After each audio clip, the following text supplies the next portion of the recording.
యాదాద్రి భువనగిరి జిల్లా చౌటుప్పల్ మున్సిపాలిటీ కేంద్రంలో Trinity school విద్యార్థులు వినూత్న కార్యక్రమం చేపట్టారు. ట్రినిటీ స్కూల్ విద్యార్థులు పోలీస్ శాఖ సౌజన్యంతో చౌటుప్పల్ మున్సిపాలిటీ కూడలిలో బైకర్లు హెల్మెట్ ధరించాలని, కారులో ప్రయాణికులకు సీట్ బెల్ట్ ధరించాలని సూచించారు.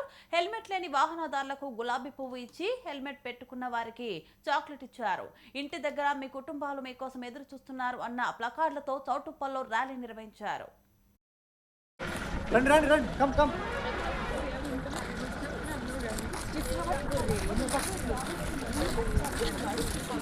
ఈరోజు చౌటుప్పల్ పట్టణంలో ట్రినిటీ స్కూల్ ఆధ్వర్యంలో ఈ అరైవలయ ప్రోగ్రాంలో భాగంగా ఈ సంగటిపల్లి చౌరస్తా, అదేవిధంగా ఒలిగొండ చౌరస్తా, అదేవిధంగా తినకొండూరు చౌరస్తాల్లో ఈ వాహనదారులను మోటివేట్ చేసే కార్యక్రమంలో భాగంగా హెల్మెట్ లేని వాళ్ళకు గులాబీ పూతో, అదేవిధంగా హెల్మెట్ పెట్టుకున్న వారికి చాక్లెట్తో ఇచ్చి వాళ్ళను హెల్మెట్ పెట్టి, అదేవిధంగా ఫోర్ వీలర్ నడిపే వాహనదారుల ప్రయాణికులకు ఖచ్చితంగా సీట్ బెల్ట్ ధరించాలని చెప్పేసి ఫిట్నెస్ ప్రోగ్రామ్ కింద ట్రినిటీ హై స్కూల్, అదేవిధంగా మన పోలీస్ డిపార్ట్మెంట్ మొత్తం కలిసి ఇవాళ మన పట్టణంలో 4 ప్లేస్లలో ఎవరైతే 2 వీలర్ మీద వస్తున్నారో వాళ్ళ హెల్మెట్ పెట్టుకోలేదు లేదా